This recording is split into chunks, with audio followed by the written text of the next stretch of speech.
I think they're all real this time. Yeah, I'm gonna go slow. All right. Introduce everybody. Okay, so Rob is done. He's recording already. Oh, okay.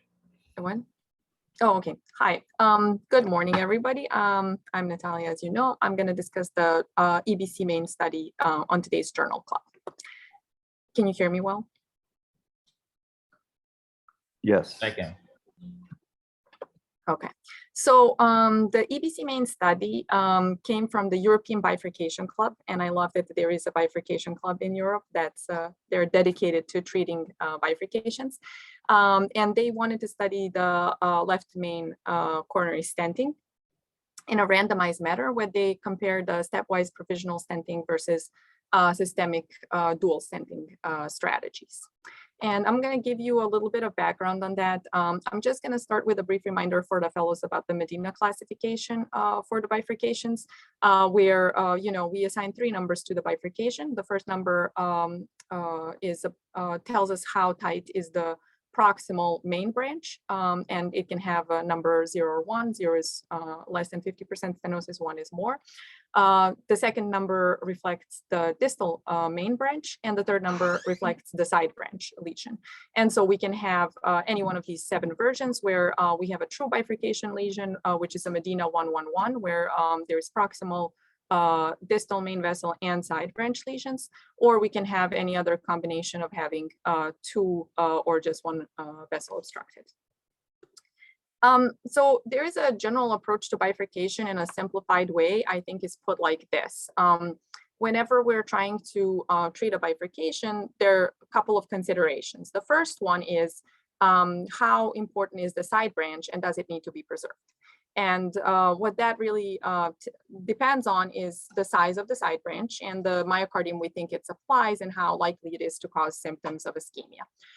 So we can decide early on, do we think the branch is small, in which case we can just do a PCI of the main vessel and we don't have to worry about the bifurcation, or is the side branch large and it needs to be preserved? If the side branch is large and it needs to be preserved, then we have to consider the likelihood of side branch occlusion.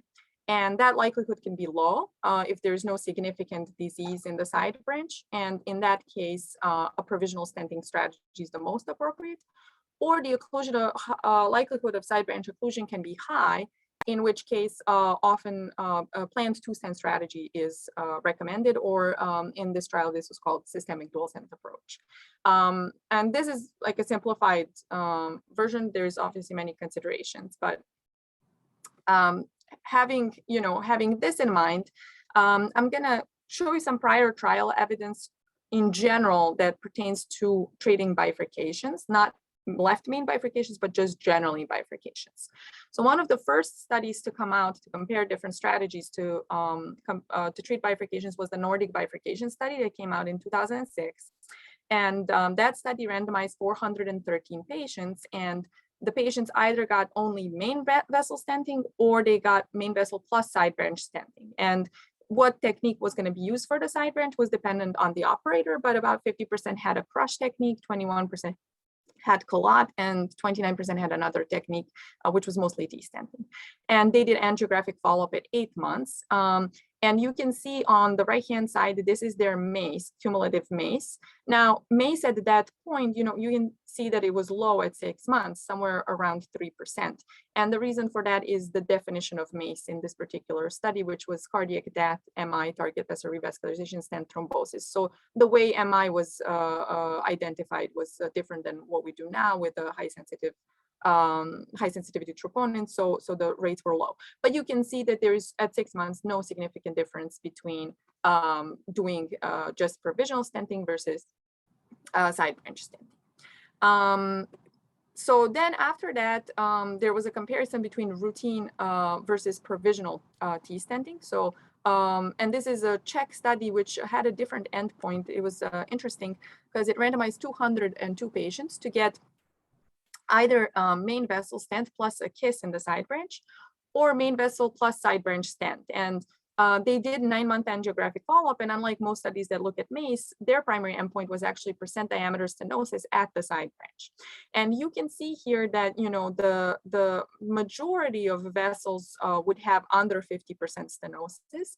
And if we use 50% as a cutoff for significant stenosis, we can see that in the provisional T-stenting group, about 9.4% had side branch stenosis, whereas this was 12.5% in routine T-stenting. So actually, numerically, there was more side branch stenosis in the T-stenting group, but this wasn't statistically significant. So they were thought to be kind of equivalent. Natalia, were those true bifurcations? 1-1-1? Yes, these are all true bifurcations that I know of. You mean like 1-1-1? Yes, 1-1-1. Yes. Okay, so then after this, a British bifurcation study came out in 2010. And the British bifurcation study randomized 500 patients to get, again, main vessel with or without side branch kissing, or to get or T-stenting. So in this study, so this was the provisional group, and they would get a main vessel stent, and then 26% of them had a side branch kiss, and 3% had a side branch T-stenting. So that because the result was not optimal after provisional stenting. And in the other group, it was a mandatory two-stent strategy with main vessel and side branch stenting, and about 2/3 underwent crush and 1/3 had pull-out. And this is their primary endpoint, which is how we mostly define the endpoint now, which is death, MI, and target a lesion revascularization at 9 months of follow-up. And you can see that in their study, the complex strategy actually resulted in more primary endpoints than the simple strategy, and this was statistically significant. So the question was like, how come the Nordic and the British bifurcation study were different? So they went ahead and actually pulled the data from 2 studies, and they did follow-up at 9 months and at 5 years. And I'm just going to show you. So this wasn't, sorry, this not, the colors are not displayed well, but in the result of the pooled data is that complex stenting results in a higher probability of death, MI, and target vessel revascularization than simple stenting strategy. And actually at 5 years, there's even a mortality benefit to doing 1 stent over 2 stents. So a lot of these studies came out of Europe, and so the European kind of mentality is that provisional stenting is the way to go. But the question is, what about left main bifurcations? So these bifurcations that I showed you so far were not left main bifurcations. They were just bifurcations anywhere in the coronary tree. And is there a difference in the left main bifurcation? So I think the first difference is that the side branch is always significant. It's hard to find a circumflex that you think you could just let go. Even if it's a smaller territory, it almost, even if in a non-dominant circumflex, there is a significant amount of myocardium that's usually supplied by the circumflex branches. And then there's some technical considerations in terms of the angulation between the 2 blood vessels that might determine stent strategy. So the question was really, what about the left main bifurcations, and should we also be provisionally stenting left main bifurcations? And so there was some non-randomized evidence, some registry evidence that patients who essentially had provisional stenting did better than the ones who had bifurcation stenting, but this was non-randomized evidence. And then a group out of China came out with and did a lot of the DK crush trials.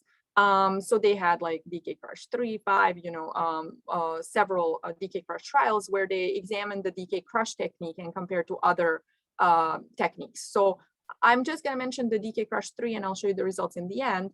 That trial supported the use of DK crush over Colot. I'll show you the results later. But really the big trial that we kind of need to reference this EBC Main trial to is the DK crush 5, which was a randomized trial in 2017 that supported doing DK crush over provisional stenting in left main bifurcations. And there's also a definition 2 trial that came out very recently, which is also a group out of China plus Gregstone that supports, again, 2-stent strategy over provisional. And I'll show you the DK crush 5 trial results. So In this study, 482 patients were included. And again, they had a DK crush versus provisional stenting. The outcomes were death, target vessel MI, and target lesion revascularization. And they had follow-up at 1, 6, and 12 months. That was clinical follow-up, and angiographic follow-up at 13 months. So you can see here in terms of, so this whole thing is defined as a target lesion failure.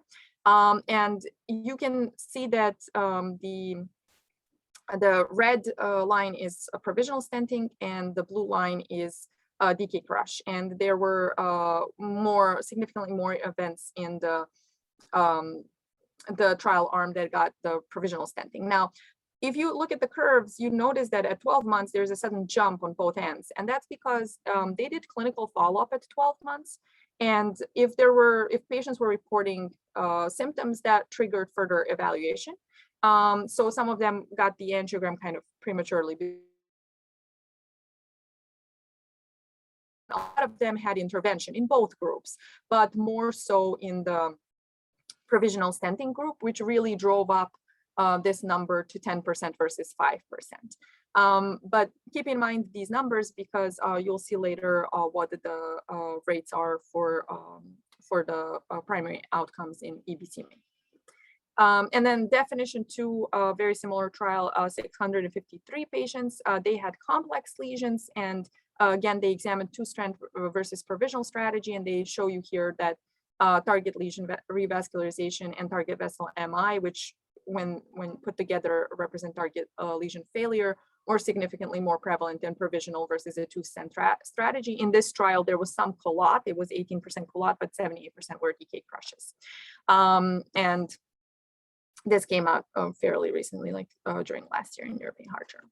So, the rationale for EBC Main here is that I think, there is the EBC Main was led by the European Bifurcation Club, which, as I mentioned, has this philosophy of provisional stenting being the best strategy to stent bifurcation lesions, and then having some evidence to suggest that DK crush might be better for left main, and they wanted to examine whether they can design a left main trial with provisional stenting and examine provisional stenting versus dual stent strategy from the get-go. This was designed as a superiority trial with the idea that the provisional strategy is going to be better than the two-stent strategy. The study design was that this was investigator-led, prospective, randomized, multicentral trial.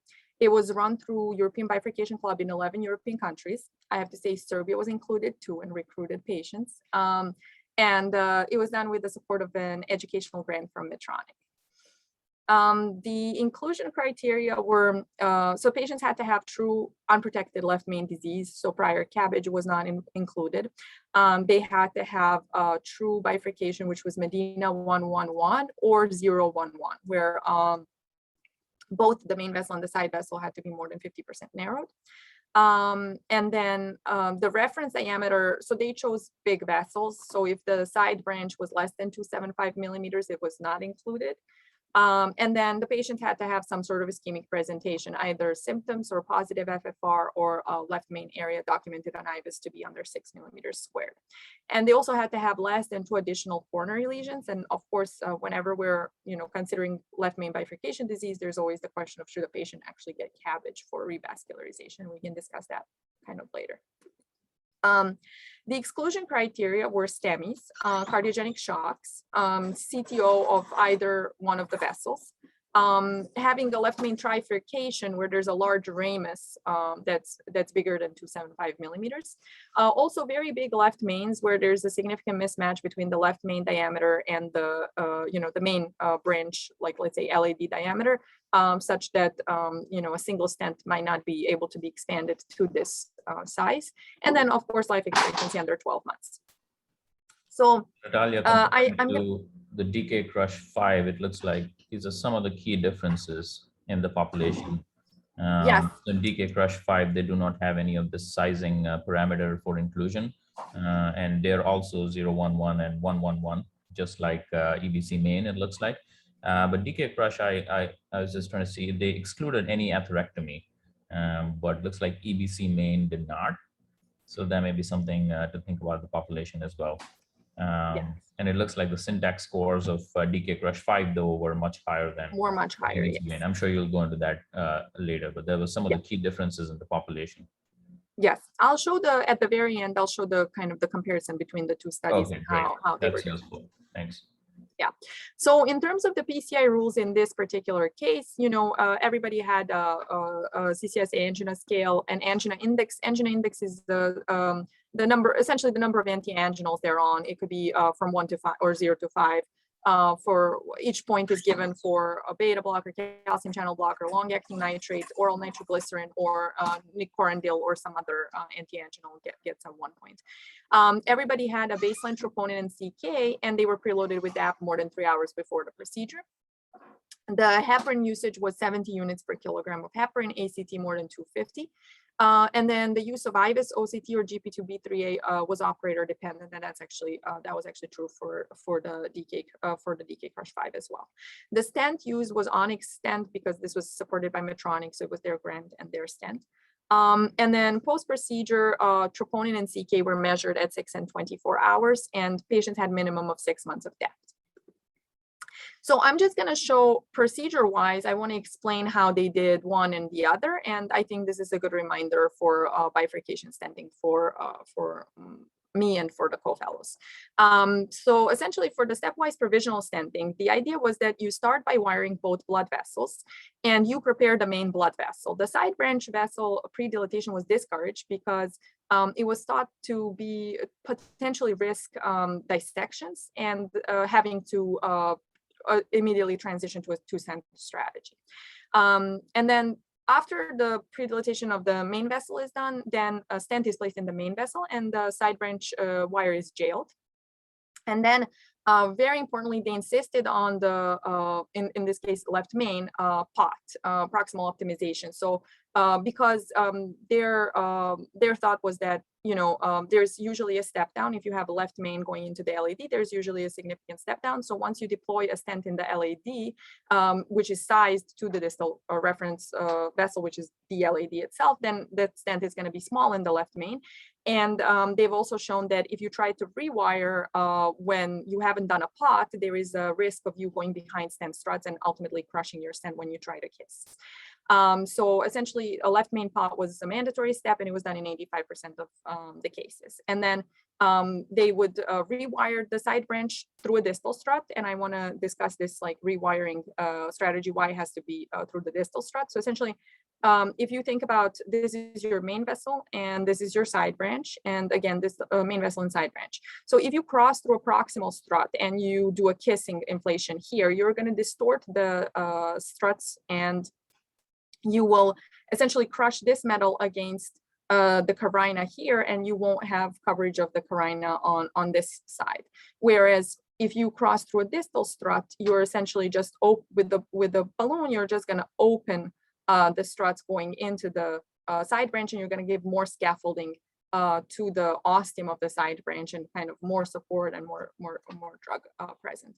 So in this strategy, distal strut is where crossing should happen. And then kissing inflation was the next step. So there would be a kiss in the side branch, and that way that was done is, they would inflate in each individual branch higher pressure inflation, so like 18 atmospheres, and then simultaneously inflate both stents to ultimately position the carina. That would be done at a lower atmospheres like 8 or 10 or 12. And then when this was done, again, a mandatory step at the end was a left main pot. You could either pull 2 kissing balloons back into the left main, in which case you could get kind of an elliptical shape of the stent. So most people actually just took a new short balloon and did the pot there. And obviously you have to have enough stent in the main vessel to be able to do a pot. So your shortest balloon is 6 or 8 millimeters. You have to have 6 or 8 millimeters of stent in the left main in order to be able to do the pot. So you can't do this in a very short left main. So after this was done, then, this is a provisional approach, and their whole strategy is like take things one step at a time and assess your result at every step and decide whether you need a second stent. So after this is done, what I explained so far, then the side branch result is assessed. And either the side branch has a TIMI3 flow, and is not pinched and doesn't have a dissection, in which case you should leave it alone. Or if the side branch has less than TME3 flow or more than 90% osteal pinching, or there is a dissection in the side vessel, then they would go for a two-stent strategy. And the two-stent strategy, like implantation of the second stent, what they did was either T or tap or collot. And then again, a final pot and a kiss for the, or kiss and a pot for after the second stent is placed. So contrast that to the systematic planned dual stent approach, where the idea was that both vessels are wired and both vessels are prepared. And the different stent techniques were collot, DK mini crush, T, or tap. And I'm just gonna go over collot and the DK crush very briefly. This is for me and for my co-fellows. Essentially in collot is an appropriate strategy when there is two vessels that are of kind of similar size at an angle that's less than 70%, and you would wire both vessels, and you would designate one branch as the main branch, one branch as a side branch. Let's say that the one on the right-hand side is the side branch. So this is kind of an inverted collot. You can start by stenting the side branch. You could ultimately do the same thing in the main branch, but in this particular case, it's stenting of the side branch. So once the stent is deployed in the side branch, then a pot has to be done to expand this stent. So again, the stent is sized to the distal reference, and it's going to be undersized for the main proximal main vessel. So that has to be open. The struts have to be opened up there. As you can see, they jail the wires going down the main vessel, and then they recross they pull the wire from the side branch and recross into the main branch, and they do that again through the distal strut for the reasons that were explained previously. And then at that point, once they've crossed successfully into the main branch, then they pull this main branch wire back. And they do kissing balloon inflation to open up these struts at the main branch and to position the carina, and again a pot to make sure that the stent is circular, not elliptical here. And this is where you would stop in provisional stenting, but if you're going to do collot, then you would put another main branch stent and deploy it. And you would again do a proximal optimization, because when you have to recross, you don't want to go between the two stent struts. Note that in this case, you don't necessarily pull this much. The illustration might be a little aggressive in terms of how much stent you want to leave in the proximal main vessel. And I would say the only difference between T, tap, and collot is really how far back you've pulled your main branch stent. So if you ended your main branch stent at the carina, then this is T. If you have T and protrusion, you've kind of pulled back a little more. And for collot, you've pulled back into the main vessel, and you have at least 2 to 3 millimeters of overlap. So you have two stent layers kind of in a telescope sort of manner in the main vessel. Then you do kissing balloons, pot, and then that's your final result. So that was collot. I think that's the key difference, right, Natalia? That you have two stents there, and the second one as well is crossed and a kissing done. And there's like a 2-layer of stent all the way in the proximal area. Yes. And I think, yes. Another point to note is the first vessel that you want to stent is usually the more angulated branch. So in a left main intervention, that would end up being the circumflex. But if you're doing things in reverse and you're doing some sort of, like bailout sort of stent, in which case the order would be reversed. So it's probably suboptimal. So if you're sort of, doing a provisional stenting, probably like a tap or T is probably better once you've stented the left main into LAD and there's compromise. Yes, then the collot. And I think the main point here is that, you end up with double layer of stent in the main vessel, like you said. But how long that double layer of stent is going to be really depends on how far you pull back. And you, from what I've heard them advocate, is that you don't need to do anything more than 2 to 3 millimeters in the main vessel. And the collot technique was actually invented by a French guy from Europe. So it's a European technique, and I think that's why it's commonly done. The DK crush was presented by the Chinese group, and we know this. I think we're kind of familiar that we start with, preparation of two vessels and of both vessels, and then we leave a crushing balloon in the main branch, and we deploy a side branch stent. We want to have the side branch stent pulled back enough such that once you inflate the main branch balloon, you will be able to crush the stent fully and have the coverage of the ostium. And then what's recommended is that you potentially take an even bigger balloon for the more proximal part, so that your crush is appropriate, because again, you've sized the balloon here to the distal main branch, so you may not have crushed the tip of the stent. So you might want to take a bigger balloon and crush again in the main vessel. Once the side branch stent is crushed, it's rewired, and then the first kissing. So this is a double kiss. So the first of the two kisses is performed, and then the main vessel is stented, and again the wire is jailed at this time. So the first time when you crush the stent, you don't jail the wire, but here the wire is jailed in the side branch. So that helps you visualize, or where to go through. Although, hopefully after the kiss, you've opened up the side struts, so you don't have 3 layers of stent. Instead, you only have 1 layer of stent now going into the side branch. So after you've done that, you do the pot, so that when you're recrossing, again, you don't get behind stent struts, and then you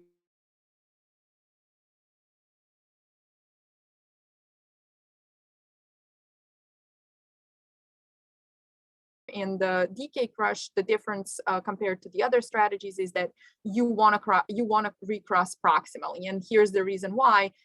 So once you've crushed the stent, you might have kind of like the stent might look a little bit like this, going towards the main branch. So if you recross here through the distal strut, you could recross on behind some of the struts here, and then once you kiss, you will crush the side branch stent such that you really don't have coverage of the entire carina here with the stent struts. So for this particular technique, you want to recross through a proximal strut. So these were the strategies that were employed, and so the way they did, so the patients either got provisional stenting or planned 2-stent strategy, and then they followed them up. They did follow-up at discharge at 6 and at 12 months. There was no angiographic follow-up. This was all clinical follow-up. And then they established essentially symptoms and well-being at 6 months, and at 12 months they did symptoms, angina index, which is the use of antianginals. The adverse events and the endpoints were assessed at 12 months. And so this is slightly different than the DK5, where they actually did angiographic follow-up at 13 months.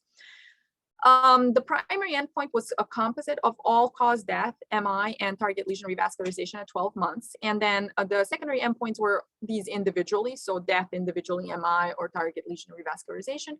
Also angina status, angina medications, and adjudicated stent thrombosis. I want to bring your attention to the definition of MI. So this peri-procedural MI was detected by that second blood draw that was done, after the procedure, 6 to 24 hours after, and it was defined as a rise in CK 10 times of the upper limits of normal, or troponin rise of 70 times the upper limits of normal. So, like, let's say for our lab, if we were doing our troponin of like 0.01, which is our cutoff, then 70 times that much, 0.7, would be considered a peri-procedural MI. This was lower if you had a new left bundle or Q waves. And if the patients had a baseline elevation in biomarkers, then just the absolute increase of the same magnitude was considered a definition of MI. The other definitions that you should know is that the target lesion revascularization was either main or side vessel revascularization with POBA, with stent, or with cabbage within the same area plus 5 millimeters adjacent, which I think is kind of classical. And then technical success and procedural success were defined as the technical success is completion of stent placement, balloon dilatation, rewiring, and kissing, and procedure success is placement of stents per randomization and having TIMI3 flow in less than 30% stenosis.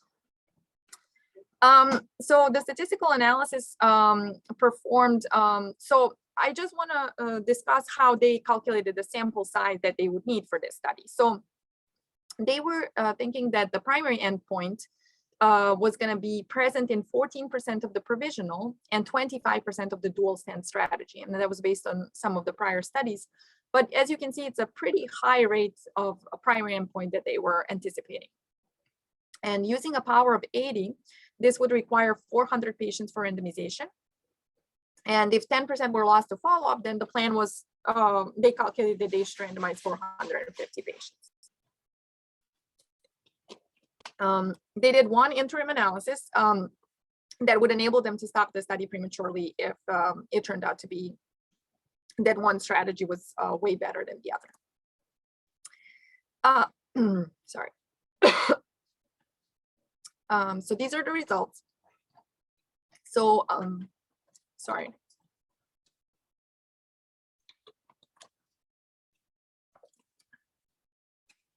So they enrolled patients between 2016 and 2019. They enrolled 467 patients and randomized them to two groups. 230 got the stepwise layered approach with only 6 deviations from the protocol, and 237 got the systematic dual stent approach, and there were 12 deviations from the stent. So I'm going to show you, I'm going to show you patient characteristics in the stepwise provisional and in the systematic dual stent approach. So patients were 70 years old on average, and majority were men, 79% men and 74% in the stepwise provisional versus systematic. They almost uniformly had ischemic symptoms. Some of them had positive non-invasive imaging, and few of them had a positive FFR, and some of them had a left main IVUS less than 6 millimeters squared. You can see that there was quite a few diabetics. So almost 30% of patients were diabetic.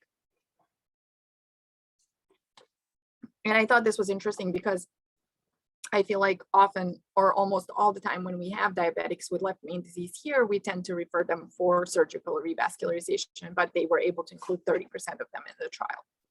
And then the prevalence of risk factors is kind of standard. I just want to bring out the renal failure wasn't very prevalent, but it was defined as a creatinine more than 200 milligrams per deciliter. So that would be like a creatinine of 2 or about 2 or higher for our lab. And then in terms of the LV function, the majority had normal LV function, 63% had normal LV function, about 20% in each group had a moderate reduction in LV function. And the presentation was largely stable coronary disease. So 66% had stable coronary disease, and about 30 to 40% had an ACS presentation. And among those with stable coronary disease, I have to say that they weren't extremely symptomatic. So the large percentage of patients had 0, 1, or 2 CCS scales, so not really 3 or 4. Fewer patients had 3 or 4. So, again, interesting, how they got to be enrolled in the study.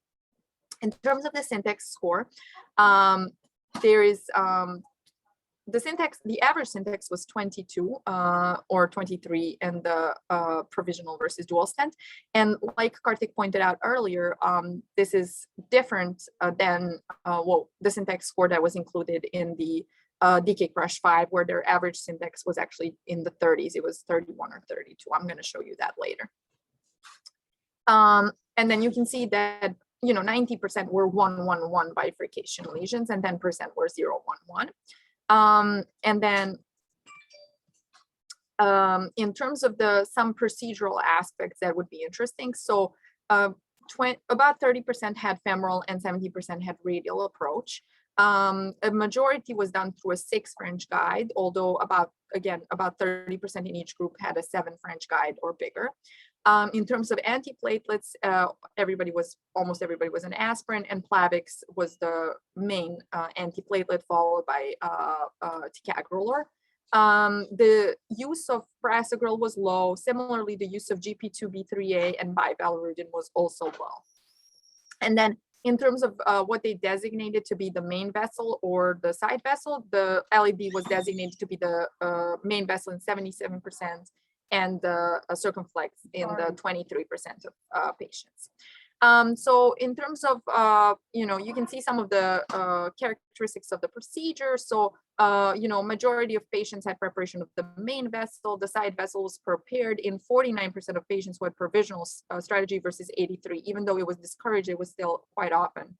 There was quite often preparation of the side vessel at the beginning of the procedure. And like Karthik was pointing out, so there were some patients with calcification that were included that needed rotablation. So, but that was a kind of a low number, 11 and 16 patients, so under 10% in each strategy, in each group. And then with the here, if we look at the technique, this will come clear from the techniques that were used, but the main versus side branch stenting, which came first, was different, obviously, whereas in provisional, the main branch was obviously the first one to be stenting. And then these are the diameters for the... Natalia, can I ask you a quick question there? Yes. So in DK crush, how are you stenting the main branch 50% of the time? This wasn't, no.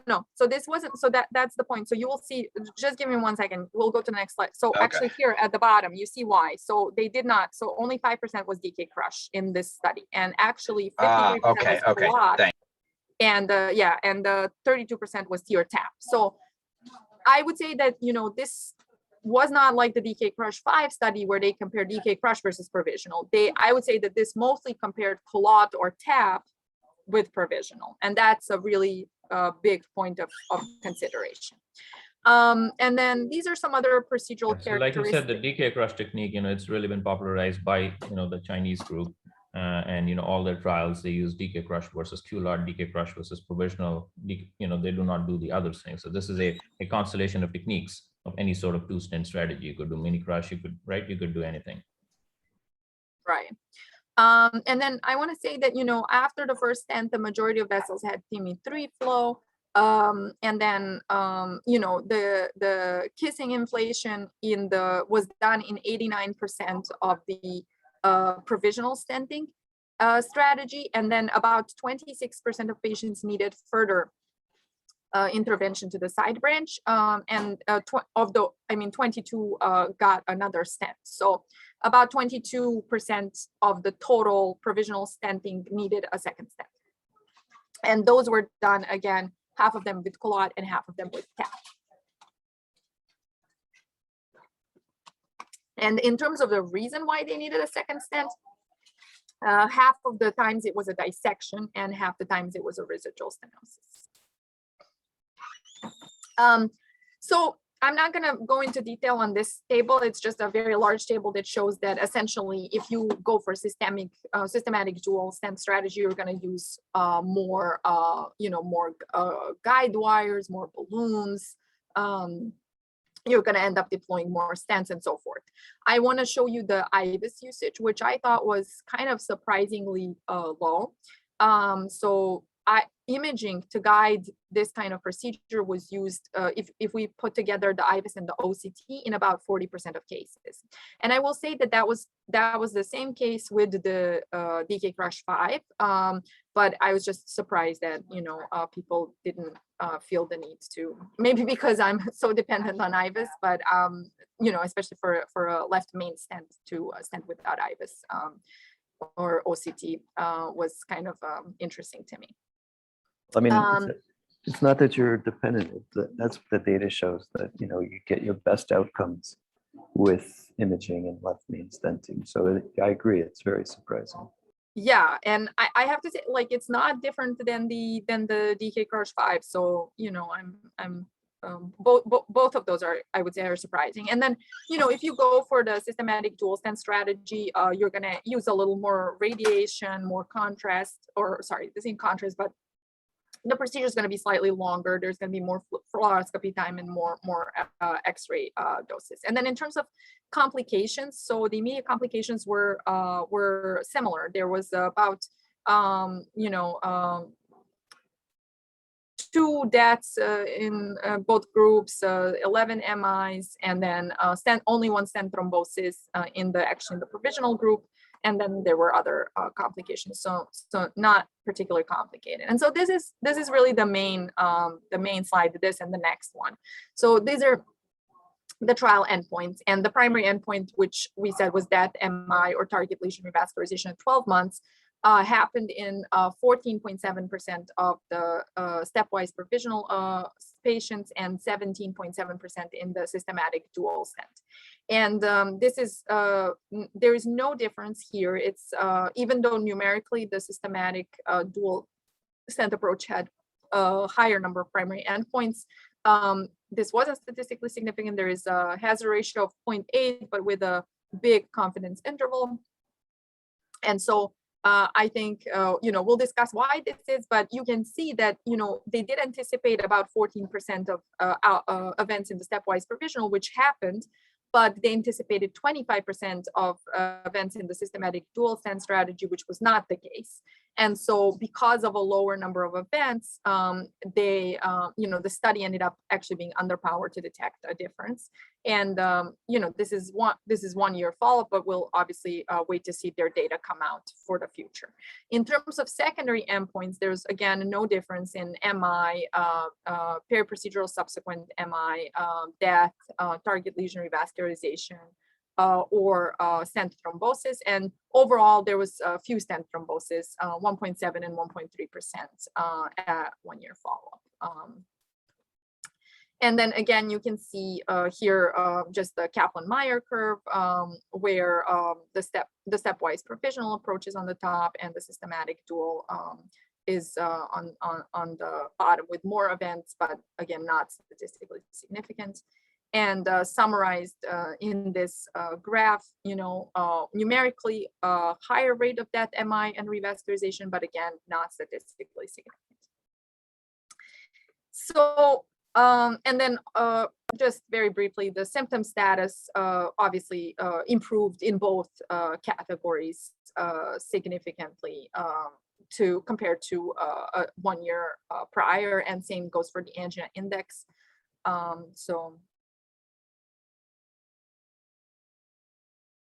For me, the main point out of this was, I don't think that we referenced the EBC Main trial and compared to the DK Crush 5, but I think they were essentially examining two different techniques for left main stenting, because the EBC Main did, as you can see here, there 53% was Collot and 33% was TEER tap. And so that was what was compared to provisional stenting versus DK Crush. And there's nothing to say, that the DK Crush is not the best technique to deal with the bifurcation lesion. I will say something about the difference in the trial design. So they both had the unprotected left mains. They both had these Medina 111 or 011.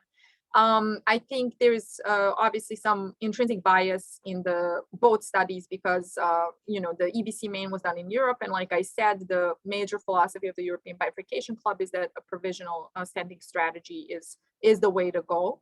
And then Asian, the Asian trial, they were, their technique is DK Crush, and they are well versed at it, and they consider it to be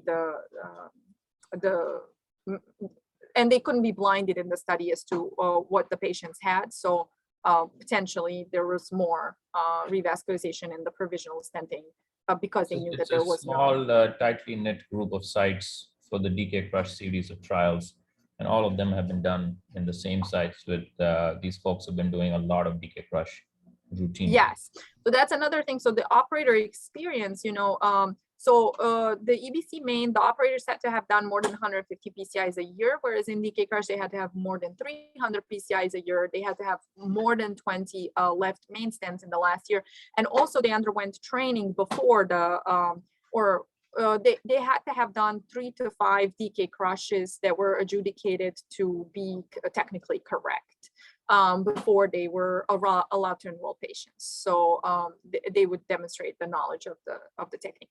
And then the primary endpoint was similar, but I think the slight differences might have been from the target vessel MI, because this was MI in general and this was target vessel MI. Although it was most of the periprocedural MIs were said to be target vessel unless there was a clear reason why that was not the case.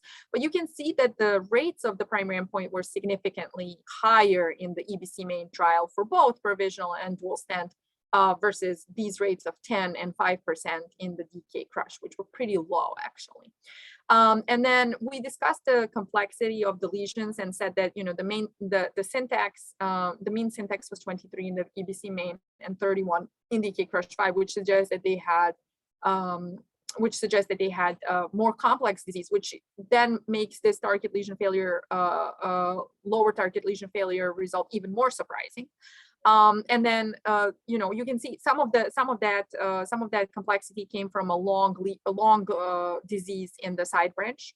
And then, yeah, so as Kartik mentioned, the atherectomy was excluded from the DK crush 5, and it was included in the EBC Main. And then in terms of crossover, that's also significant. So there was a significant crossover of patients in DK crush 5 from provisional to dual stent strategy, and that was not the case in the EBC Main study.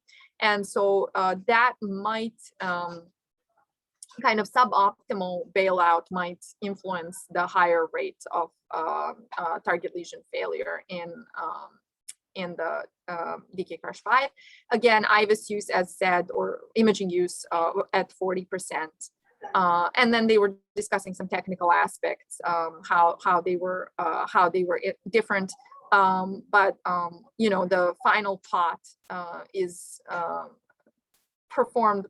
I don't know why it was performed fewer times in the EBC Main trial, because it was part of the requirement, but it was in DK crush, you know, it was a very high percentage of final thought. Oh yeah, how do you cross over from provisional? How do you cross over? So essentially at the end of provisional, so once you've I was trying to explain that. So once you've stented the main vessel and you've kissed in the side branch, then you assess your side branch result. And so in the you know, I'm not sure what their exact criteria were, but what I was showing you earlier is in the provisional stenting in the EBC Main, they only stented things that were more than 90% pinched at the ostium, or there was dissection, or they didn't have TME3 flow in the side branch, or it looked like side branch was immediately threatened.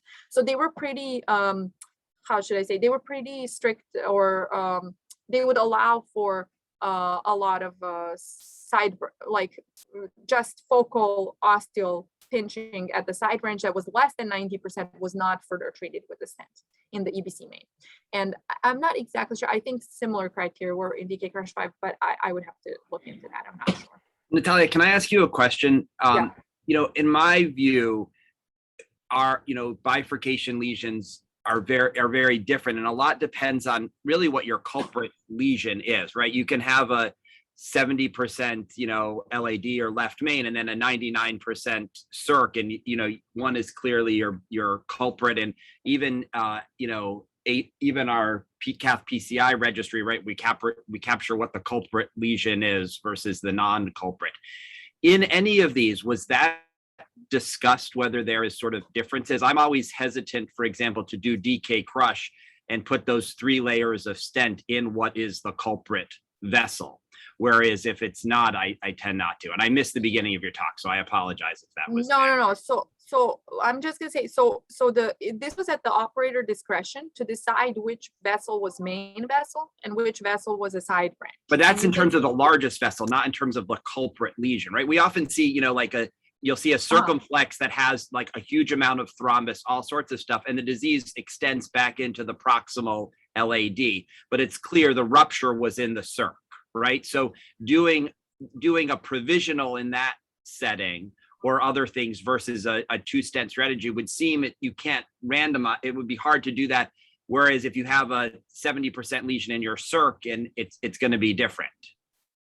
Yeah, I mean, I agree with that. I find it sometimes, I find it hard to imagine that, you would think about like the example that you gave, that when you obviously have to stent the circumflex, that you would just stent into the left main and you have significant LAD disease that you would just kiss and leave. But I don't know, actually. I think this was operator dependent. So they may have, it doesn't say that the operator didn't decide, like they didn't go into why the operator decided which vessel was main and which was side. You're probably right. It was probably based on the size, but it might have been based on what you said as well, which one was more diseased or needed to be treated. Natalia, was there any comment on angle between left main circ or LAD circ? I didn't hear what you said, sorry.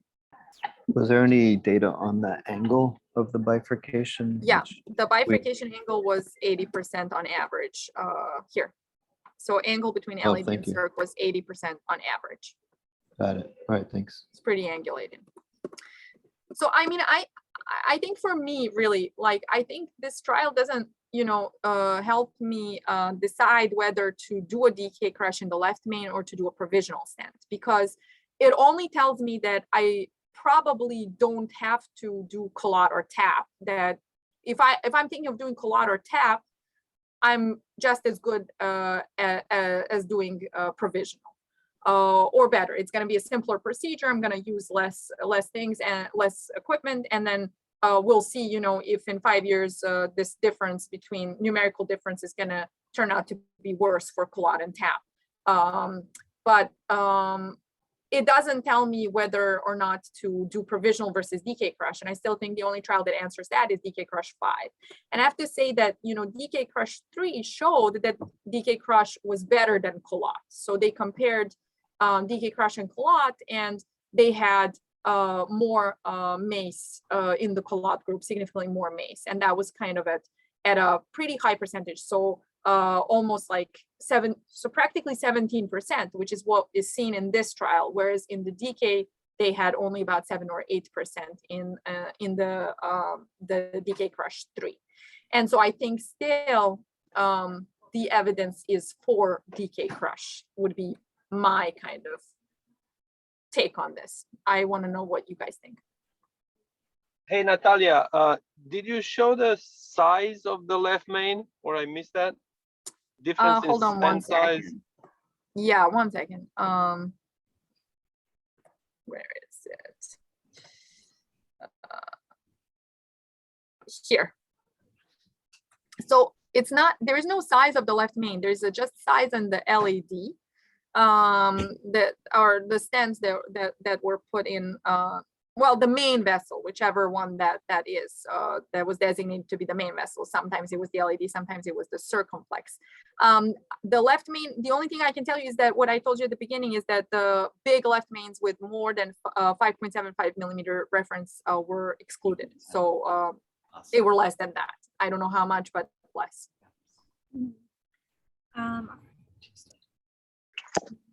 So, Natalia, would it be fair to say that from your review of this stuff, that in a left, for restricting the discussion just to left main, that if you were going to plan a two-strand strategy, that we probably should choose DK crush over any other two-stage strategy?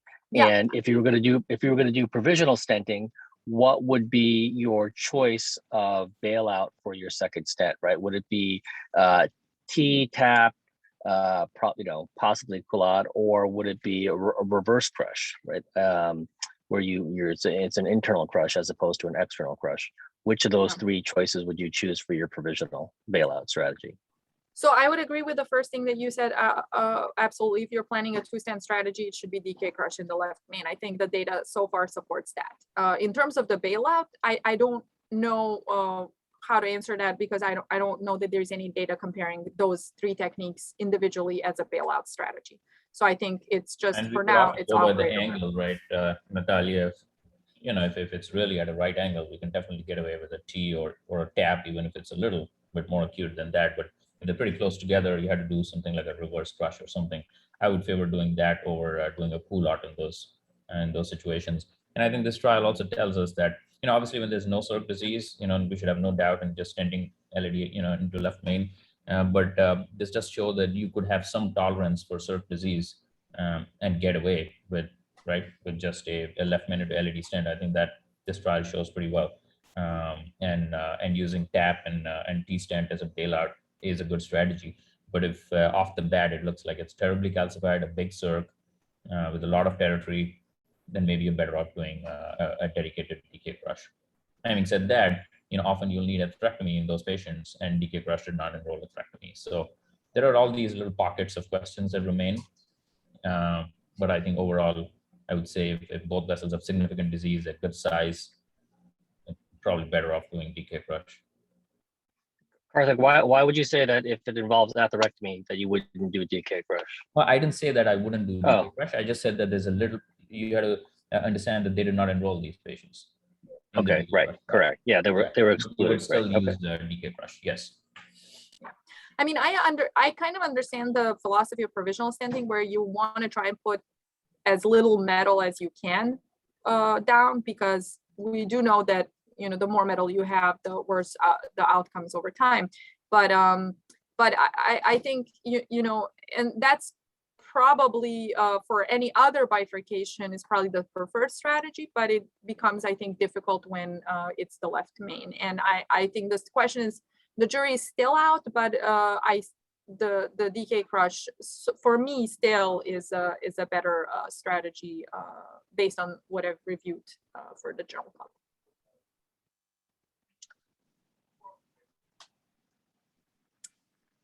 Great, thanks, Natalia. The only other comment I would have is as far as culotte stenting goes, it's been a long time since I've done a culotte stent. I think, in the drug-eluting era, I think maybe I've done one. But before the drug-eluting stent era, when the technique was first described, I remember doing quite a few of these. And the restenosis rates were just terrible, absolutely terrible.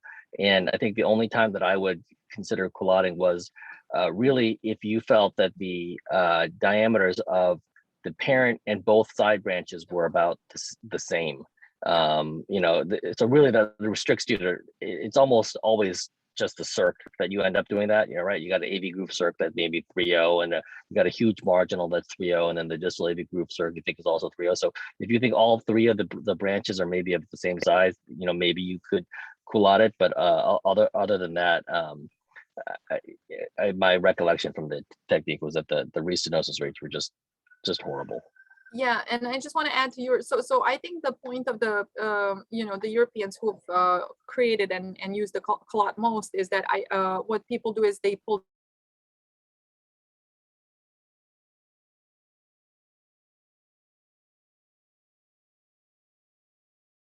meters of double layer stent in the main vessel, because when you crush a stent, you're going to end up with the same thing. You are going to have 3 layers on one wall of the basically on where your coronary, above the coronary, you're going to have 3 layers of stent on that wall. So in that sense, I think like maybe I don't know that if we're not doing the culotte the correct way. Dr. Adderin posted a question to the group and said, does this study modify your practice? You can answer it. I don't think it does fully, but it just tells me that I can kind of skip the culotte and the tap as a first line, as a planned dual strategy for the left knee. Can I just ask a quick question? And maybe I saw it. I've seen a number of cases of, as you showed, challenges recrossing your crush in the right place and getting it. Their success was 100% here, or was it? I couldn't find it in the paper. I don't know how. So in this paper, because there was no, this was not a DK crush study, so I don't. That's true. Sorry, you're right. Yeah, but I don't know in the DK crush 5. They sometimes use imaging, like they use OCT, and with OCT, the 3D reconstruction can help you decide which strut you've crossed. But again, they didn't use it so often, so we don't know. It's in theory they should have been crossing through a proximal strut, but whether they really did or no, it's hard to tell. But in theory, like I explained why we should be doing that instead of a distal strut cross. But I don't know how often that happened. Like, how did we adjudicate that they did indeed cross through a proximal strut? That's irrelevant, right? I think the outcomes are the key. Yeah, they look at the outcomes. Yes. Yeah, but it looks like their procedural success, at least in the DK crush 5, seems to be like 98, 99%. So yeah, I'm assuming they did all of it right, and that's one of the reasons why they push for the DK crush is it breaks up your cross into two different process, right, of less difficulty, rather than, like a mini crush that you would do with a 7 or 8 French, in which you would just, crush everything together and then try to cross all those struts together, so that it breaks it down in DK crush. So I'm sure they got it all in their Yeah. study. I think another point that was brought up is that this was the way the trial was done. The group that did the DK crush obviously was well versed at the technique, and they basically, like, the question is, does this reflect real life practice? Is everybody as well versed, and are we going to have the same outcomes in everyday practice, just like we did in the trial? Are they going to be equally low? Yeah, I think that's a great and really important point here, because all those were operators who were doing 300 plus PCI, 20 or 30 left main a year, and all of them were DK crush. And that's very different than somebody just doing 1 or 2 DK crush in a year. So, those kind of situations is, should you just be doing provisional? Because this trial, what this shows me is that you could sort of get away with a little bit of Sept disease without any trouble, is what this tells me. Because, initially I had more inclination that if there was any Sept disease, you should be doing a DK crush. This does raise a question that, there's a little bit of Sept disease, that the tolerance is more for a single stent strategy. And in the DK crush 5, they had a lot of circumflex disease. So they had, the length of the lesion in the circumflex was 16 millimeters from the, from the ostium. So it was a lot of circumflex disease and a high syntax score. So maybe lower syntax scores are more appropriate for provisional. I have another question for people in the group. What do you do if you have a short left main? How would you go about that? How short is short? Like short that less than 6 millimeters. That's pretty short to get any technique through, right? You could potentially just do SKS or something in that situation. Right. Or a V-stent or a... Yeah, potentially a V-stent if the left main, was really pristine, the proximal vessel, and it was just, beyond the bifurcation, you could potentially do V, but I don't know, it's always a little bit something there. I see. Is Okay. Dr. Thao or Samit have any comments?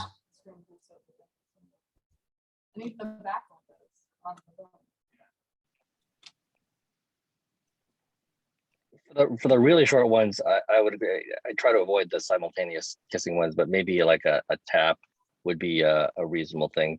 Pick your parent branch and then your side branch.